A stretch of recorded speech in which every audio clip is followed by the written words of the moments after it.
महाराज जी सादर प्रणाम। महाराज जी, अध्यात्म की तरफ चलते चलते अचानक मन विचलित सा हो जाता है, उल्टे से ख्याल आते हैं, नकारात्मक ऊर्जाएं उत्पन्न सी होती हैं महाराज। हाँ, वो चूंकि संसार का मनोरंजन उसको प्रिय लगता है, मन को मनमानी आचरण करना उसको प्रिय लगता है। उसकी गलती नहीं है, हम जहां उसको लगाते हैं वहीं वो राजी होने लगता है। अब जैसे अध्यात्म मार्ग में लगा रहे हैं तो इसमें जहां जहां वो लगा रहा है उसके विरुद्ध बात है। उसको भोग चाहिए, उसको हर इंद्रिय के मना खष्टान इंद्रियाणी प्रकृति स्थान कर सती। पांच ज्ञान इंद्रियों के द्वारा वो विषयों में विचरने का स्वभाव बना लिया है। भगवान कह रहे हैं आप भगवान के अंश ममैवांशो जीव लोके जीव भूता सनातना मना खष्टान इंद्रियाणी प्रकृति स्थान कर सती। आप इस मन के भुलावे में आकर, मन भोगों के भुलावे में आपको फंसाकर ये सदैव अधीन रखा है। अब अध्यात्म सुनना शुरू किया, अध्यात्म चल तो अध्यात्म में मन को वश में किया जाता है और अभी तक आप मन के वश में रहे। तो जब आप सपोर्ट नहीं देंगे तो वो आपका सपोर्ट करने लगेगा। इसकी चाल समझना, क्योंकि आपके बिना उसकी कोई सत्ता नहीं, वो आपके बिना कुछ नहीं कर सकता, आपके दस्तखत से ही करेगा। जैसे हमारा मन कह रहा है मैं देखूं, हम कह रहे नहीं देखना है, वो 100 बार कहेगा देखो, आप कहोगे नहीं ये देखो, अब वो लग जाएगा जिधर आप लगाओगे, पर वो कुछ समय तक लगेगा, फिर वो आपको वश में करने की कोशिश करेगा।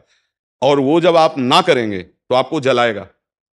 अगर उस जलन को सह गए तो मन को अधीन कर लेंगे, और नहीं सह गए तो मन आपको अधीन कर लेगा। ये खेल चल रहा है। प्राय सब मन के अधीन ही होते हैं।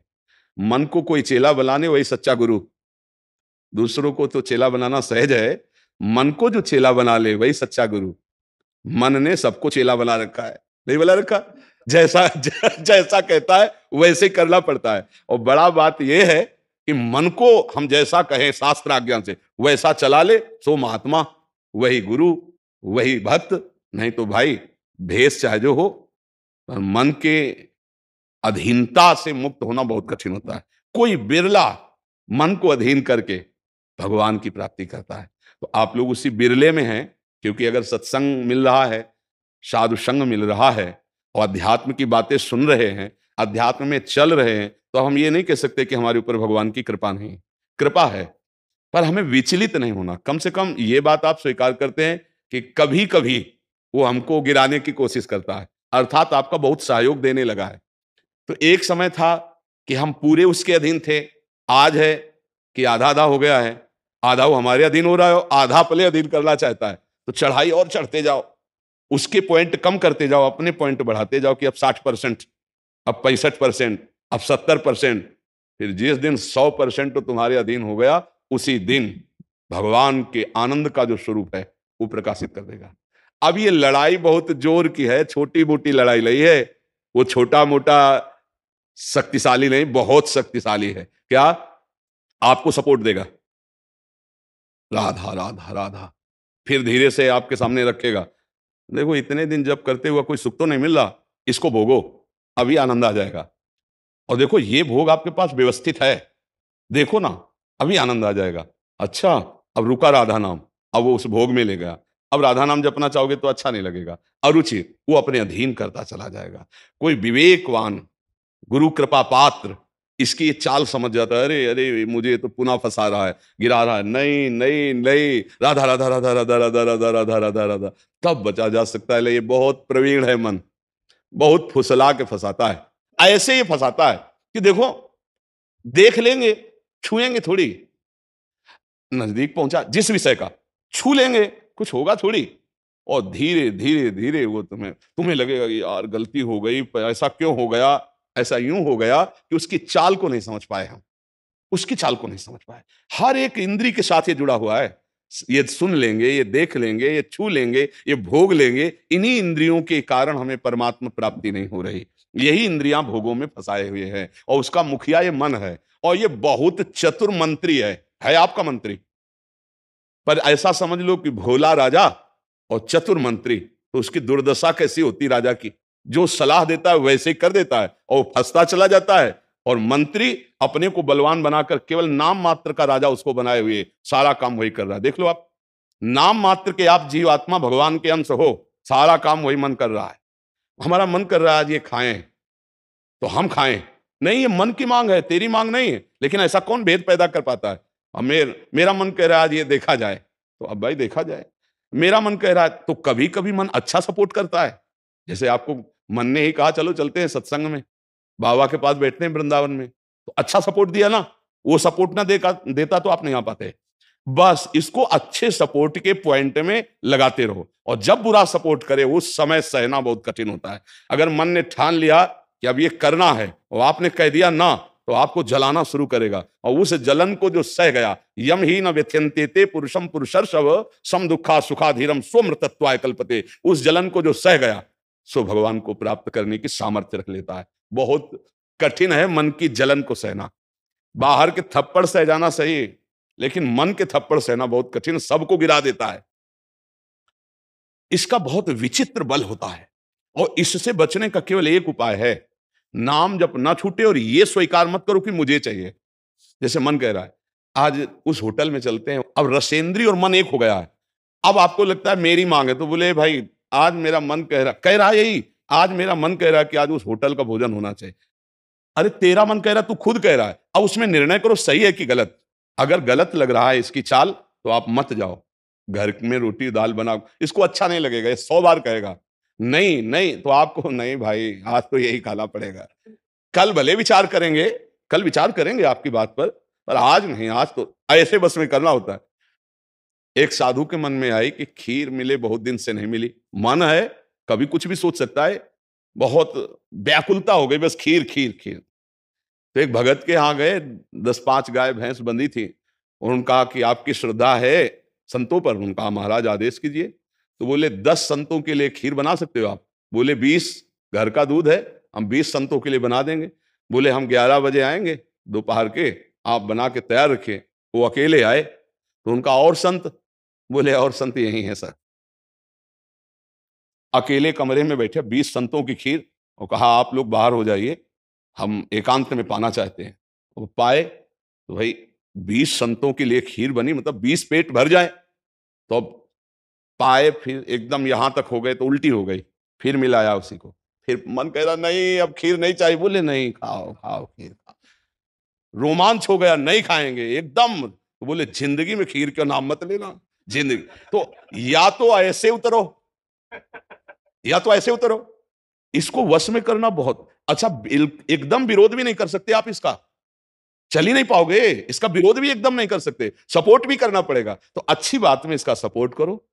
अब कह रहा है जैसे हमें आज मीठा खाना है, ठीक है तुम्हारी मांग बुरी नहीं है, गए किसी अच्छी दुकान से लिया, ठाकुर जी को भोग लगाया, पा लिए, तो उसका सपोर्ट हो गया। अब वो बुरी बात कह रहा है, अब नहीं मानना है। उस समय जो जलन हो उसे सह जाओ, बस यही साधना का है। मन को अगर अधीन कर लिया तो बात बन गई। एक हम बार बार सुनाया करते हैं कि मन मारिया तन बस में की ना, हुआ भरम सब दूर, बाहर से कछ दिखत नाई अंदर चमके नूर, आपो त्याग जगत में बैठे नहीं किसी से काम, उनमें तो कछु अंतर ना ही संत का हो चाहे राम। वो गृहस्थी में भी है, आप एक पत्नी व्रत लिए हुए धर्म से आप चलते हैं, दूसरी किसी माता बहन की तरफ गंदी दृष्टि नहीं, धर्म से धन कमाते, परिवार का पोषण करते, नाम जब आप महात्मा है, आप सतमार्ग के पथिक हैं, क्योंकि आप अपने प्रवृत्ति धर्म से चल रहे हैं, और एक निवृत्ति में अपने धर्म से चल रहा है, तो वो महात्मा है। ऐसा महात्मा का मतलब केवल वेश से नहीं होता, महात्मा का मतलब उस लक्षण से होता है। अगर आप भागवतिक लक्षण से हैं तो आप भक्त हैं, आप वैष्णव हैं, आप महात्मा हैं। तो मनुष्य जीवन का परम लक्ष्य है मन को अधीन करके परमात्मा प्राप्ति करना। अगर मन अधीन नहीं हुआ तो परमात्मा प्राप्ति में बड़ी बाधा खड़ी हो जाती है। नाम जप करते रहो, धीरे धीरे वो बल आता रहेगा नाम जप से कि आप मन को अधीन कर लोगे। नहीं तो पीछे वाले बैच में यही कह रहे थे कि जितनी जेल भरी है ये सब मन से ही भरी है। नहीं बोले ऐसा क्यों किया? बोले मन ने कह दिया, आप क्या करें, हम तो कहते थे नहीं करना, पर इस मन ने फंसा दिया, तो बोले 20 साल की सजा, अब भोगो जेल। मन की एक हरकत ने पूरा जीवन बर्बाद कर दिया, मन की एक हरकत ने फांसी पे चढ़वा दिया।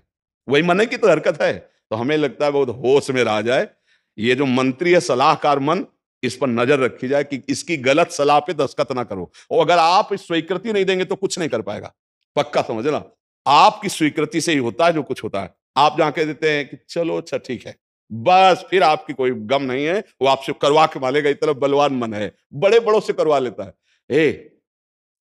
आप तो मान लो गृहस्थी में हो, जिसने आजीवन भगवान का मार्ग चयन किया है उसको भूल में डाल देता है, गलत मार्ग में ले जाता है। आप तो गृहस्थी में मान लो आपसे चूक होना स्वाभाविक है, क्योंकि प्रपंच माया प्रपंच में जिसने जीवन भर के लिए नियम लिया है उससे भी चूक करवा देता है। बड़ा विचित्र मन है। हाँ, अगर मन कहीं अधीन हुआ है तो भगवान का आश्रय लेकर और विवेक के द्वारा इसे अधीन किया जाता है। और विवेक ये बाजार में मिलता नहीं है, ये सत्संग से मिलता है। जैसे आप सुन रहे हैं, बिन सत्संग विवेक न होई, और राम कृपा बिन सुलभ न सोई। सत्संग होता है भगवान की कृपा से, और सत्संग से मिलता है विवेक, और विवेक से मन का शासन, निर्णय किया जाता है, तू गलत सलाह दे रहा है और मेरी मांग नहीं तेरी मांग है, मैं इसको रिजेक्ट करता हूं, नहीं पास करता हूं।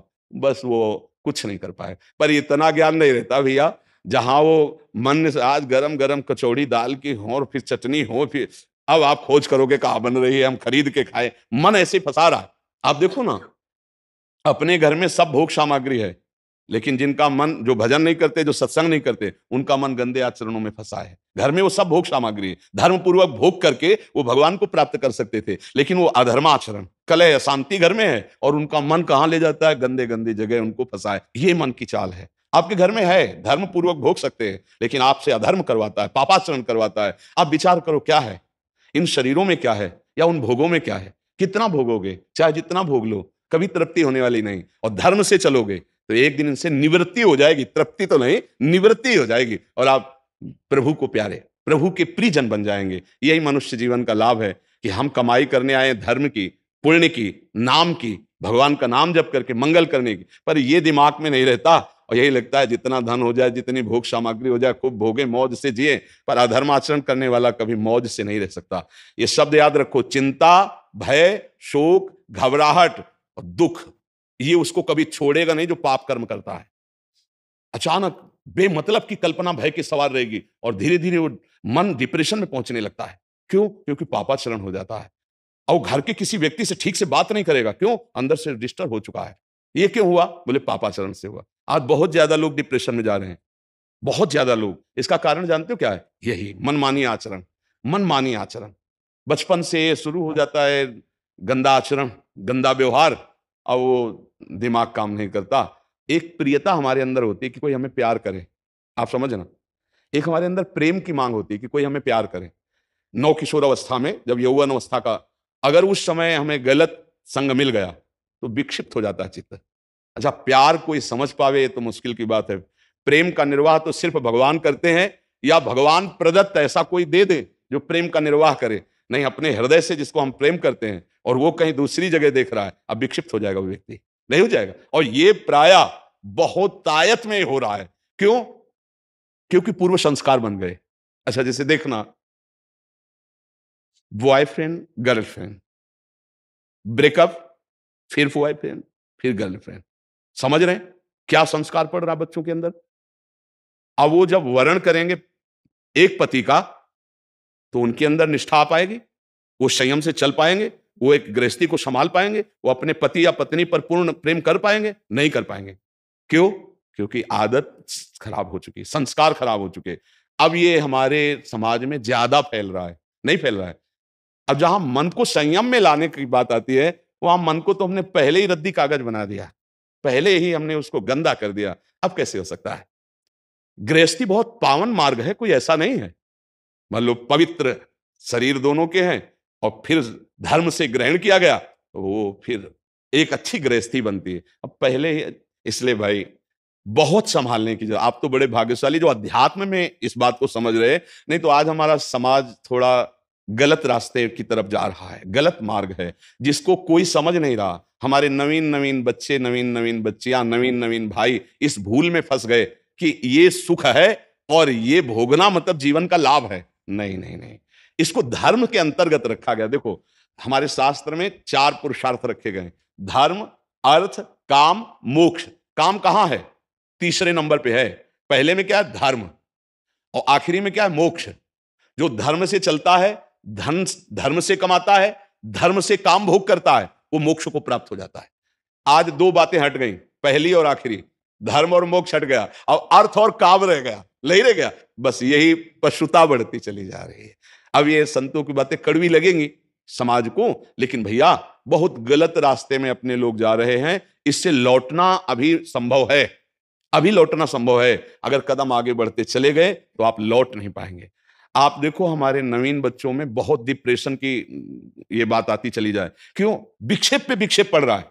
अब वो उससे आसक्त है, वो ब्रेकअप हो गया, अब उसका दिमाग पे जो भार पड़ा वो पूरे जीवन की जीवनी शक्ति को नष्ट कर रहा है, चाहे बच्चा हो चाहे बच्ची हो।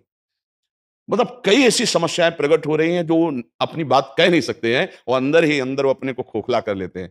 हमें लगता है कि माता पिता को, परिवार को इन समस्याओं से, बच्चों से जुड़कर उनको हटाना चाहिए, उनको शिक्षा देनी चाहिए, उनको ऐसा मित्रवत बल देना चाहिए जिससे उनकी मानसिकता उभरे। अगर ये छूट बनी रही, इसे कहा जाता है दोस्ती, लेकिन भारी दुश्मनी फैल रही है, भारी हमारे जीवन का नाश करने वाली वृत्तियां फैल रही। तो इसलिए इससे बचा जाए और नाम जप किया जाए। अगर मन को छूट मिल जाए तो नरक पहुंचाने की पूरी व्यवस्था कर देगा।